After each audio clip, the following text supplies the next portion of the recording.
Welcome back to our 2-Minute Tuesdays with Trish and Pastor Dave. 2 minute two. Today's question, as he said it, Arthur, he said, "My question is simple, but not easy. What happens after we die?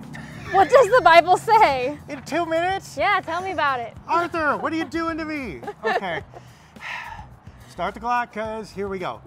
The truth is, we don't know. The scripture is not definitive on this. It says a couple things a couple different ways, although it may be allegorical either way.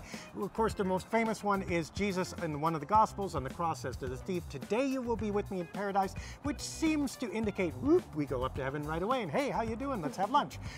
The other one is Jesus, heals some people and talks about sleeping and she's just asleep, and talks in other places about sleep after death or not dead, asleep. So snoozing, taking a cosmic timeout, and then we'll do lunch.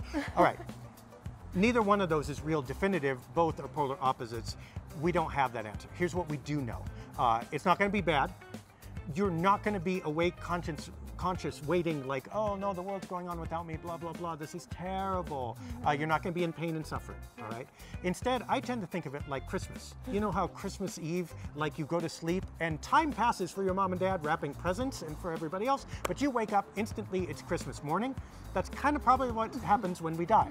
Like for us, there is no time anymore. There is no sense of a moving clock. And there is no time after death either. It's infinity time. So this whole concept of we're waiting or we're sleeping or we're doing something doesn't exist because no time to do it in. Instead, I think we die and then we wake up, and right away, in the next instant, for us, it is paradise. So Christmas. That's my hope, I think. I mean, that's as close as I can get. It's not definitive. We'll all have to see when we get there. But I think that's much more hopeful and actually, oddly, more scripturally accurate than the idea of the other.